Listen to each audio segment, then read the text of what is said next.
Welcome, my dear students, to the social science lecture.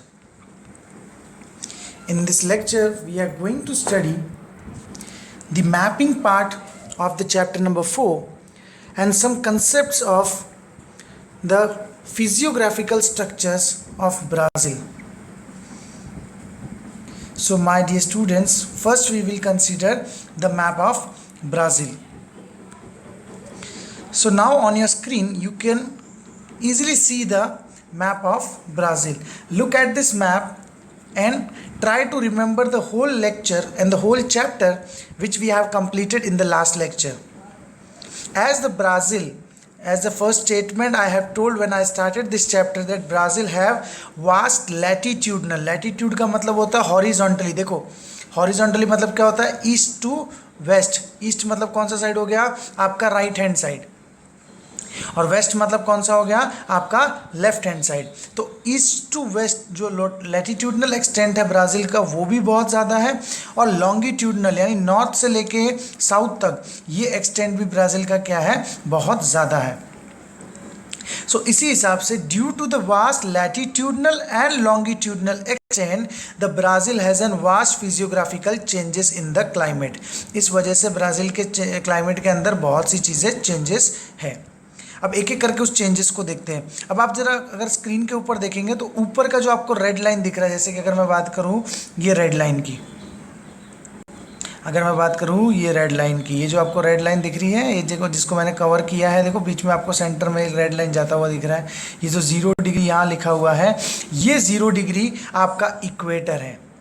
ये 0 degree आपका क्या है? इक्वेटर. तो देखो नॉर्दर्न पार्ट में क्या है? ब्राज़ील के इक्वेटर है. कौन से पार्ट में इक्वेटर है? नॉर्दर्न पार्ट में इक्वेटर है.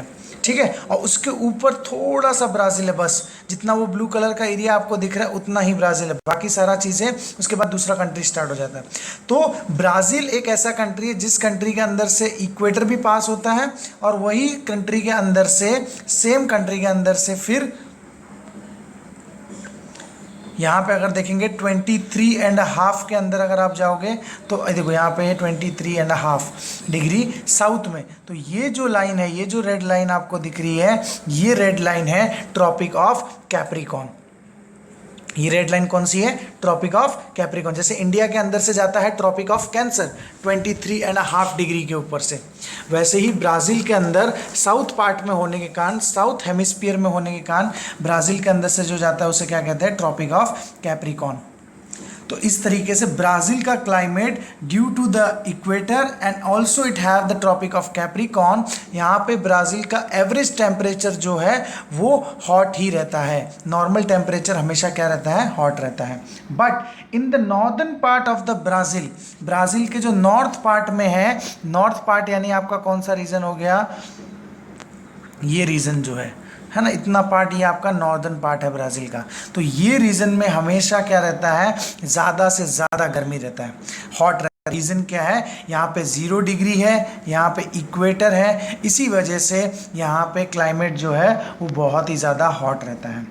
उसके बाद बात करें सेंट्रल ब्राज़ील की. किसकी बात करेंगे? सेंट्रल ब्राज़ील मतलब आपका ये रीजन जहाँ पे अमेजॉन, ब्राज़ीलियन हाईलैंड्स, और उसके बाद जैसे एग्जाम्पल है आपका जो largest Amazon river basin located है. ये रीजन में क्लाइमेट थोड़ा क्या रहता है? एवरेज रहता है. एवरेज मतलब क्या है? ना ज़्यादा गर्म ना ज़्यादा ठंडा, एकदम न्यूट्रल टाइप का क्लाइमेट आपको सेंट्रल ब्राज़ील के अंदर देखने मिलता है. जैसे हमने स्टडी किया था वही चीज़ें मैं आपको रिपीट कर रहा हूँ. यहाँ पे प्लीज़ नोटिस करना, आप वो चीज़ों को साथ साथ में वापस से रिवाइज भी हो रहा है आपका. मैपिंग पार्ट का मतलब ही यही होता है जियोग्राफी में कि जो चैप्टर कंप्लीट हुआ है उसी की अंडरस्टैंडिंग आपको मैप के थ्रू करवाई जाती है. उसके बाद नेक्स्ट आपका क्या आता है?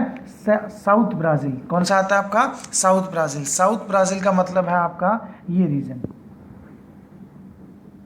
ठीक है ना. ये साउथ ब्राज़ील कोस्ट के पास होने के कारण ज़्यादातर एरिया कौन सा है? कोस्टल रीजन आ जाता है. इसके कारण यहाँ पे जो क्लाइमेट है वो हॉट तो रहता ही है लेकिन ह्यूमिड रहता है. ह्यूमिड मतलब क्या होता है? हवा के अंदर नमी है. यहाँ पे हवा के अंदर क्या है? नमी है. आपने देखा रहेगा मुंबई में अगर देखो गर्मी होती है, लेकिन गर्मी के कारण हमारे पसीने में जो चिपचिपाहट रहती है, हमारे बॉडी के ऊपर हमेशा क्या रहती है? नमी टाइप रहती है. क्यों? क्योंकि हम कोस्टल के पास में रहते हैं, हम कोस्ट के एरिया में रहते हैं. इसके लिए यहाँ का जो साउथ का क्लाइमेट है वो हॉट एंड ह्यूमिड रहता है. और उसके बाद कैप्रिकॉन, टॉपिक ऑफ कैप्रिकॉन होने के कारण डायरेक्ट सनलाइट हीट उसके ऊपर परपेंडिकुलर पड़ती है 90 डिग्री। आपने पढ़ा रहेगा कि due to the close to the tropic of Capricorn the sunlight falls perpendicular to the line of tropic of Capricorn. तो इसके कारण यहाँ पे जो क्लाइमेट है वो थोड़ा क्या रहता है, हॉट रहता है, लेकिन यहाँ पे भी क्या रहेगा, हॉट एंड ह्यूमिड रहेगा। ठीक है, अब उसके बाद ब्राज़ील को बारिश कहाँ से मिलती है, अगर आपने बराबर से नोटिस किया रहेगा, the monsoon which the Brazil gets it get from the north east and south east trade winds. वहाँ पे लिखा था north east and south east trade winds. अब नॉर्थ ईस्ट बोला, इक्वेटर के ऊपर का पार्ट कौन सा हो गया, नॉर्थ, और इक्वेटर के डाउन का जो पार्ट हो गया वो कौन सा हो गया, पूरा साउथ। क्यों, क्योंकि साउथ ईस्ट ट्रेड विंड्स बोला गया ना, साउथ मतलब ब्राज़ील का साउथ और नॉर्थ मतलब ब्राज़ील का नॉर्थ होना चाहिए। तो यहाँ पे देखो ध्यान से, अगर देखो ये दो एरो अगर आपको दिख रहा रहेगा तो ये विंड लोकेट कर रहा है और विंड इंडिकेट करता है कि ब्राज़ील को बारिश जो है वो कौन से ट्रेड विंड से मिलती है। ये विंड कौन सी है, देखो डाउन की तरफ आ रही है लेकिन आ रही अप से है, इसके लिए इसको हम क्या कहते हैं, नॉर्थ ईस्ट। ईस्ट क्योंकि ये आपके राइट हैंड साइड में, अगर आप बराबर से नोटिस करेंगे तो ये आपके राइट हैंड साइड में, इसके लिए इसे हम क्या कहते हैं, नॉर्थ ईस्ट ट्रेड विंड्स। इसे क्या कहते हैं, नॉर्थ ईस्ट ट्रेड विंड्स। अब यही सेम थिंग यहाँ पे अगर वापस डाउन में अगर आप नोटिस करेंगे तो यहाँ पे आपको देखने मिलता है, यहाँ पे अगर आप नोटिस करेंगे तो यहाँ पे आपको देखने मिलता है साउथ ईस्ट ट्रेड विंड्स। यहाँ पे कौन सा मिल रहा है आपको, साउथ ईस्ट ट्रेड विंड्स। ये आ रही ईस्ट से है लेकिन आ रही डाउन साइड से है, तो इसके लिए डाउन पार्ट कौन सा होता है, साउथ पार्ट होता है, इसके लिए साउथ ईस्ट ट्रेड विंड्स। तो ये साउथ ईस्ट ट्रेड विंड से बारिश मिलने के कारण ब्राज़ील को दो ट्रेड विंड्स का बेनिफिट मिलता है। इसके लिए ब्राज़ील को ओवरऑल ज़्यादा से ज़्यादा बारिश मिलने की पॉसिबिलिटी होती है, because Brazil gets the two trade winds of the monsoon, that one is the north east trade winds and second one is the south east trade winds. अब देखो ईस्ट क्यों बोल रहा हूँ, क्योंकि ईस्ट साइड से आ रहा है और इसका जो ब्राज़ील का जो कोस्ट एरिया है, Brazil has a vast coastal area from extending from south till it northern part. इतना पूरा लंबा चौड़ा इसका क्या है, कोस्ट है। और अगर जब हम चैप्टर नंबर 3 पढ़ेंगे तो उसके अंदर लिखा गया है कि ब्राज़ील हैव द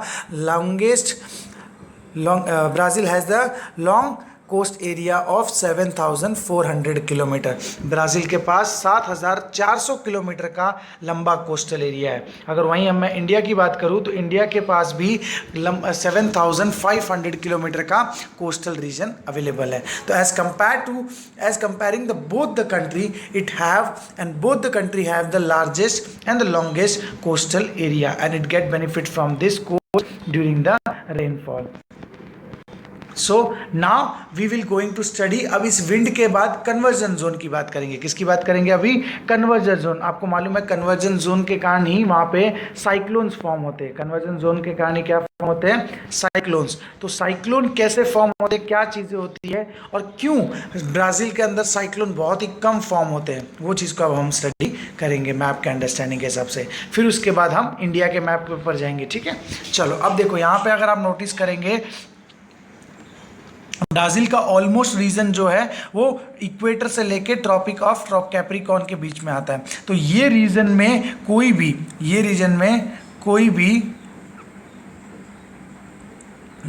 अगर आप देखेंगे तो आपको कोई भी यहाँ पे साइक्लोन फॉर्मेशन दिखेगा नहीं, क्योंकि ये एरिया में जो कन्वर्जन जोन है यहाँ पे वो फॉर्म हो पाता नहीं है और वहाँ पे वो ट्रेड विंड उतनी वर्क नहीं कर पाती, जिसके कारण यहाँ पे बारिश होना पॉसिबल यहाँ पे साइक्लोन फॉर्म होना पॉसिबल नहीं। इसीलिए साइक्लोन रीच नहीं कर पाते हैं ब्राज़ीलियन कोस्ट तक। ठीक है, ये चीज़ आप ध्यान रखना।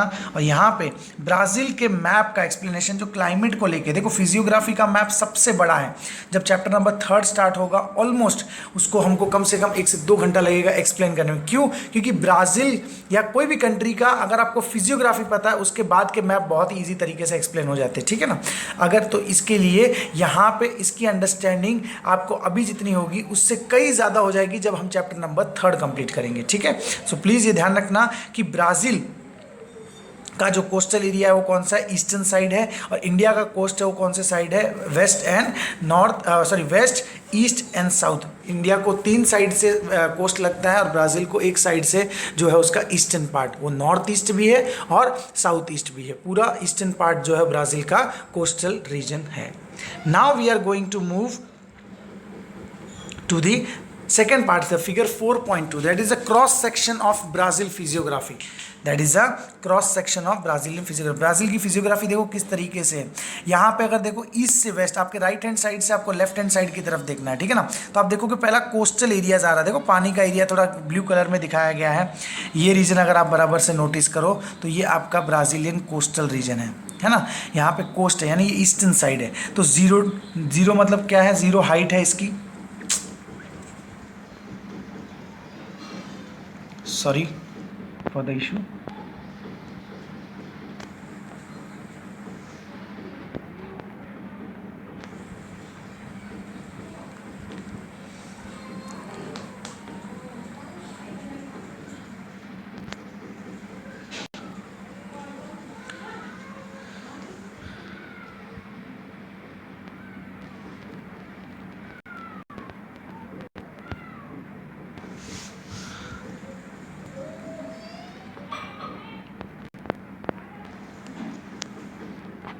तो अगर आप यहाँ पे नोटिस करें तो ये ब्राज़ील का क्या है, कोस्टल रीजन है। अब कोस्टल रीजन से जैसे ही बाहर निकलते हैं तो एस्कार्पमेंट्स आता है। एस्कार्पमेंट्स का मतलब क्या होता है, अचानक से एक बहुत लंबी ऊंचाई, स्लोप जैसा लंबे लंबे ऊपर माउंटेन की तरफ होते हुए जाता है, उस रीजन को हम क्या कहते हैं, एस्कार्पमेंट्स।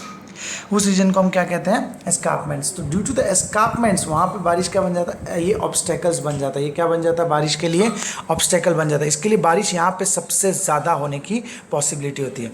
जैसे ही एस्कार्पमेंट रीजन को क्रॉस करते हैं तो आ जाता है ब्राज़ीलियन हाईलैंड्स। वहाँ पे क्या आ जाता है आपका, ब्राज़ीलियन हाईलैंड्स। तो ब्राज़ीलियन हाईलैंड्स की हाइट ज़्यादा होने के कारण ये रीजन जो है वो हमेशा क्या रहता है, ड्रॉट प्रोन रीजन रहता है। आपने नाम सुना रहेगा ना, द गोल्डन क्वाड्रिलेटरल, है ना। क्वाड्रिलेटरल मतलब क्या, ड्रॉट क्वाड्रिलेटरल, सॉरी। तो ड्रॉट क्वाड्रिलेटरल का मतलब क्या होता है, यहाँ पे हमेशा सूखा रहता है। क्यों, एस्कार्पमेंट में बारिश ज़्यादा होने के कारण जो मॉइस्चर लेडन क्लाउड्स जो रहते हैं वो वहाँ से क्या हो जाते हैं, अपना मॉइस्चर पूरा ख़त्म कर लेते हैं। तो वहाँ के आने के बाद वो एम्प्टी क्लाउड्स वहाँ पे बारिश नहीं कर पाते। इसके लिए ब्राज़ीलियन हाईलैंड का जो रीजन है वो सबसे ज़्यादा ड्रॉट प्रोन रीजन में आता है। इसके लिए उसे ड्रॉट क्वाड्रिलेटरल भी कहते हैं। जैसे ही ब्राज़ीलियन हाईलैंड क्रॉस करते हैं उसके बाद आता है Paraguay and the Paraná basin. ये रिवर बेसिन है जहाँ पे 2 रिवर का सबमर्ज होता है। तो इसके लिए यहाँ पे वाटर स्कैरसिटी बिल्कुल नहीं होती और ये रीजन सबसे ज़्यादा स्वैम्पी होता है। स्वैम्पी मतलब होता है दलदली इलाका रहता है। ये रीजन जो है वो सबसे ज़्यादा क्या रहता है, दलदली इलाका रहता है। रीजन क्यों, मड़ी एरिया रहता है, क्यों, क्योंकि यहाँ पे 2 रिवर का कोलिजन होकर वहाँ पे उसका पानी क्या हो जाता है, जमा हो जाता है। One was a Paraguay and second one was a Parana. ये बेसिन भी, बेसिन मतलब वहाँ से नदियाँ आती भी है और एक रीजन में जाके जमा हो जाती है। इसके लिए उसे कहते हैं पैराग्वे एंड पैराना बेसिन। उसके बाद नॉर्थ पार्ट की तरफ जैसे जाते हैं, वहाँ पे वेस्ट पार्ट की तरफ जैसे आगे चलते जाते हैं तो वहाँ आता है अमेजॉन बेसिन। वहाँ पे कौन सा बेसिन आता है, अमेजॉन फॉरेस्ट का पार्ट आ जाता है। और वो फॉरेस्ट पार्ट जो वर्ल्ड में लंग्स ऑफ द वर्ल्ड कहा जाता है और वो रिवर जो वर्ल्ड की सबसे बड़ी रिवर कही जाती है, अमेजॉन रिवर। इसके लिए यहाँ पे सबसे ज़्यादा ग्रीन एरिया, सबसे ज़्यादा फॉरेस्ट, सबसे ज़्यादा यहाँ पे wide variety of the food, fruits and the animals were found and even the marine animals were found in this river. जैसे ही अमेजॉन रिवर क्रॉस करते हैं, अमेजॉन बेसिन क्रॉस करते हैं, उसके बाद आगे वापस से हाइट माउंटेन आ जाते हैं। That was called as a Guyana highlands. That was called as an Guyana highland. It was the northern part of the Brazil and it have the last northwestern part of the Brazil and after this the Brazil country has been completed। उसके बाद नया country आ जाता है जो उसके neighbouring countries है। तो ये कुछ फिजियोग्राफिकल स्ट्रक्चर है जो हम चैप्टर 3 में तो पढ़ेंगे ही वापस से, और चैप्टर 3 में पढ़ा भी है हमने। लेकिन फिलहाल इस चीज़ को आपको अंडरस्टैंड करना है कि ब्राज़ील का रेनफॉल क्यों इतना चेंज हो जाता है, क्योंकि एस्कार्पमेंट के आसपास, कोस्टल एरिया के आसपास बारिश कितनी होती है, 2000 mm होती है। कितनी होती है बारिश यहाँ पे अगर आप नोटिस करें तो 2000 mm होती है। कितनी होती है, 2000। जैसे ही एस्कार्पमेंट की तरफ जाता है तो बारिश क्या हो जाती है, 1200 mm। और एस्कार्पमेंट क्रॉस करते ब्राज़ीलियन हाईलैंड की तरफ आती है तो बारिश कम हो जाती है, 600 mm हो जाती है। और वापस यहाँ तक क्लाउड क्या हो जाते हैं, फिर मॉइस्चर लेडन हो जाते हैं, फिर बारिश ज़्यादा होती है। यहाँ पे 1500 mm की बारिश होती है और यहाँ से होने के बाद फिर से यहाँ पे इसके अंदर वापस से मॉइस्चर आ जाता है, क्योंकि यहाँ पे रिवर है, फॉरेस्ट है और यहाँ पे सबसे ज़्यादा इवेपोरेशन, क्योंकि नॉर्दर्न रीजन में है तो इवेपोरेशन सबसे ज़्यादा होता है वापस से। और क्लाउड्स के अंदर फिर से ज़्यादा से ज़्यादा वाटर स्टोर हो जाता है और फिर से यहाँ पे बारिश जो है वो सबसे ज़्यादा होती है, दैट इज़ द 2000 mm, है ना, मिलीमीटर, यानी बारिश की संभावना वापस देखो जैसे कोस्ट पे होती है बारिश, उसी तरीके की अमेजॉन रिवर बेसिन के ऊपर भी बारिश ज़्यादा। फिर से वो क्लाउड क्या हो जाते हैं, मॉइस्चर अपना वहाँ पे ड्रॉप कर देते हैं, प्रिसिपिटेशन हो जाता है, बारिश हो जाती है, उसके बाद फिर से आगे जाते वक्त फिर से मॉइस्चर लेते हैं और लास्ट में एट द गियाना highland the rainfall occurs at the 1600 mm। 1600 mm मतलब क्या है, 1600 मिलीमीटर की बारिश गियाना हाईलैंड्स में होती है। तो ये different variations forms of the rainfall है जो आपको आंसर्स में लिखना है। अगर आपको आंसर्स में पूछा गया था rain formation of the due to the as per the physiography of Brazil, तो आपको स्टार्ट करना है कोस्टल रीजन से, फिर एस्कार्पमेंट्स, फिर हाईलैंड्स, फिर पैराना बेसिन, अमेजॉन और उसके बाद गियाना हाईलैंड्स। तो ये हिसाब से आपको फॉर्मेशन, जो ब्लू लाइन आपको दिख रहा है ये पूरा क्या है, रेनफॉल को डिज़ाइन किया गया। तो 2000, 1200, 1600, 600, 1500, फिर से 2000, 1600, इस तरीके से जो रेनफॉल है वो यहाँ पे चेंज होती रहती है। अब इसके बाद अगर आप नोटिस करें तो क्लाइमेट की बात करते हैं। आपका जैसे एग्जांपल है कोस्टल रीजन, कोस्टल रीजन पे देखो क्लाइमेट एकदम ठंडा है ना, यहाँ पे कोई ज़्यादा कोई महसूस होता नहीं, लेकिन एस्कार्पमेंट पे आते ही क्लाइमेट क्या हो जाता है आपका, यहाँ पे 27 डिग्री सेल्सियस रहता है। कितना रहता है, 27 डिग्री सेल्सियस। एस्कार्पमेंट से फिर हाईलैंड की तरफ जाएंगे तो क्लाइमेट वापस से थोड़ा ठंडा हो जाता है और वो 23 डिग्री सेल्सियस होता है। पैराना पैराग्वे यानी आपका सेंट्रल ब्राज़ील से लेके साउथ ब्राज़ील की तरफ अगर आप आते हो तो वहाँ पे आपका क्लाइमेट क्या हो जाता है, थोड़ा और ठंडा हो जाता है, that is the 21 degree Celsius हो जाता है, ठीक है ना। उसके बाद वापस अमेजॉन बेसिन यानी नॉर्थ पार्ट की तरफ जाओगे तो वहाँ पे क्लाइमेट वापस से थोड़ा हॉट हो जाता है, यानी 28 डिग्री सेल्सियस। और हाइट के ऊपर वापस एल्टीट्यूड, आपने वापस एल्टीट्यूड पकड़ लिया, ऊपर चले गए यानी गियाना हाईलैंड्स पे चले गए तो वहाँ पे आपका क्लाइमेट वापस कितना हो जाता है, 21 डिग्री सेल्सियस। थोड़ा कम गर्म रहता है लेकिन फिर भी वहाँ पे हॉट टेम्परेचर रहता है। तो ये हिसाब से क्लाइमेट चेंज और रेनफॉल चेंज आपको एक ही फिगर के अंदर आपको एक्सप्लेन किया गया है, ठीक है। होपफुली आपको सभी को समझ गया रहेगा। अगर कुछ डाउट रहेगा तो आप मैसेज करके बता सकते हैं या फिर सर को मैसेज करके लिस्ट का डाउट बता दें, मैं आपका डाउट वीडियो भी एक्सप्लेन करके इसके ऊपर अपलोड कर दूंगा। Now we move toward the, देखो आपको ये जो मैपिंग के क्वेश्चंस है इसके आंसर्स आपके टारगेट के अंदर दिए गए हैं, इसके लिए मैं इसके साथ ज़्यादा टाइम वेस्ट नहीं करना चाहूँगा। अगर आप किसी को जब हमारे लाइव लेक्चर्स होंगे, जब हम एकदम फ्रंट फेस लेक्चर्स लेंगे, जब क्लास चालू हो जाएगा तब मैं आपको एक एक करके एक्सप्लेन कर दूंगा, ठीक है। Now we will move to the climate part of India. अगर आप इंडिया को बराबर से नोटिस करें तो India have the vast latitudinal extent and as well as the longitudinal extent. India के पास नॉर्थ टू साउथ भी ज़्यादा है और वेस्ट टू वेस्ट भी बहुत ज़्यादा रीजन अवेलेबल है। अब इसकी अगर बात करें कोस्टल रीजन की, स्टार्ट किससे करेंगे हम, कोस्टल रीजन से। तो कोस्ट आप देखोगे इंडिया को वेस्ट कोस्ट से लेके साउथ एंड साउथ से लेके वापस ईस्ट कोस्ट। तो India has a vast coast of 7,500 kilometres. India के पास कोस्ट कितना है, 7,500 किलोमीटर्स, इतना बड़ा कोस्ट है। और इंडिया के पास लैंड बाउंड्री जो है वो भी सबसे ज़्यादा है, 15,000 किलोमीटर की लैंड बाउंड्री है इंडिया के पास। तो इस हिसाब से इंडिया के पास लैंड बाउंड्रीज भी ज़्यादा है और कोस्टल बाउंड्रीज भी ज़्यादा है। इसके लिए इंडिया के जो क्लाइमेट का चेंजेस है वो भी सबसे ज़्यादा, क्यों, क्योंकि इंडिया के पास लैंड बाउंड्री ज़्यादा है तो वहाँ का क्लाइमेट थोड़ा हॉट रहेगा। और इंडिया के पास साउथ क्लाइमेट यानी कि जो कोस्टल एरियाज़ है वो ज़्यादा है, तो इसके हिसाब से वहाँ पर क्लाइमेट क्या रहेगा, normal and hot and humid रहेगा। ह्यूमिड क्यों रहेगा, क्योंकि वो नमी कोस्टल एरियाज़ के कारण हमको मिलती है, ठीक है। स्टार्ट करते हैं इंडिया के नॉर्थ से। इंडिया के नॉर्थ में अगर आप देखेंगे the state of Jammu Kashmir, अगर आप बात करेंगे स्टेट ऑफ जम्मू कश्मीर, फिर उसके बाद आपका हिमाचल प्रदेश, उत्तराखंड, ये रीजन, और उसके बाद यहाँ पे अगर बात करें सिक्किम, और ये जो रीजन है ये आपका कौन सा रीजन आता है, हिमालयन रीजन आता है। यहाँ का जो इतना रीजन है ये कौन सा रीजन आता है, हिमालयन रीजन आता है। तो ये एरिया में जो क्लाइमेट है वो सबसे ज़्यादा कोल्ड क्लाइमेट रहेगा। ये एरिया में जो क्लाइमेट रहेगा वो ज़्यादा करके कौन सा क्लाइमेट रहेगा, आपका कोल्ड क्लाइमेट रहेगा। रीज़न क्या है, क्योंकि यहाँ पे हिमालयस है और हिमालयस की हाइट होती है, एल्टीट्यूड होता है, तो जितना हम हाइट पर जाते हैं वहाँ का क्लाइमेट क्या हो जाता है, उतना ही ज़्यादा ठंडा रहता है। और ये रीजन में जो बारिश है वो बारिश नहीं होती, वहाँ पे क्या होती है, ज़्यादा करके स्नोफॉल होती है। तो यहाँ पे रेनफॉल की जगह पे स्नोफॉल की चांसेस और कंडीशंस ज़्यादा रहती है। फिर उसके बाद हम बात करते हैं द पंजाब प्लेन्स की। किसकी बात करेंगे हम यहाँ पे, पंजाब प्लेन। ये रीजन जो है यहाँ से लेके पंजाब हरियाणा प्लेन्स जो है, यहाँ पे क्लाइमेट थोड़ा क्या रहता है, मॉडरेट क्लाइमेट रहता है। कौन सा क्लाइमेट रहता है, मॉडरेट। क्यों, अप साइड में इसके नॉर्थ पार्ट में क्या रहता है, कोल्ड, और इसी के साउथ पार्ट यानी ये साइड में जो रहता है राजस्थान का जो हॉट रीजन है, तो हॉट एंड कोल्ड के बीच में आने के कारण ये रीजन जो है, ये वाला रीजन जो है, जो पंजाब और हरियाणा प्लेन्स है, इसको हम क्या कहते हैं, मॉडरेट रीजन कहते हैं। इसको हम कौन सा रीजन कहते हैं, मॉडरेट रीजन। तो ये रीजन हमेशा क्या रहता है, मॉडरेट क्लाइमेट में रहता है, ना ज़्यादा गर्म ना ज़्यादा ठंडा। उसके बाद सेंट्रल इंडिया की बात करें, जहाँ से इंडिया के जैसे एग्जांपल अगर यहाँ से इस स्टेट्स में से होते हुए इस तरीके से ट्रॉपिक ऑफ कैंसर जाता है यहाँ से, तो ये रीजन जो है, ये रीजन के अंदर जो क्लाइमेट है वो सबसे ज़्यादा क्या रहता है, हॉट रहता है। क्यों, ये रीजन में यहाँ हो गया या डेजर्टिक एरिया हो गया, यहाँ पे क्लाइमेट क्या रहता है, हॉट रहता है। क्यों, क्योंकि यहाँ पे जो सनरेज है वो परपेंडिकुलर आती है, यानी कि परपेंडिकुलर मतलब एकदम सिर के ऊपर आती है। इसके लिए यहाँ का रीजन जो है वो हमेशा क्या रहता है, गर्म इलाका रहता है। उसके बाद अगर बात करें साउथ रीजन की, है ना, साउथ की अगर बात करें तो जैसे कि एग्जाम्पल जिसको हम पेनिनसुलर इंडिया कहते हैं, ये वी शेप इंडिया जो है ना, इसको हम क्या कहते हैं, peninsular India, starting from the Gujarat coast to up to the southern tip of India, और यहाँ से उड़ीसा कोस्ट से लेके till the last tip of India. तो ये रीजन जो होता है ये पेनिनसुलर इंडिया होता है। यहाँ का क्लाइमेट क्या रहता है, नॉर्मल रहता है, लेकिन यहाँ पे हॉट एंड ह्यूमिड क्लाइमेट रहता है, hot and humid, hot and humid. Reason क्यों ह्यूमिड क्यों रहता है बताओ जरा, क्योंकि ह्यूमिड इसके लिए, क्योंकि यहाँ पे क्या रहती है, कोस्ट नज़दीक में, इसके लिए यहाँ का क्लाइमेट हॉट एंड ह्यूमिड रहता है।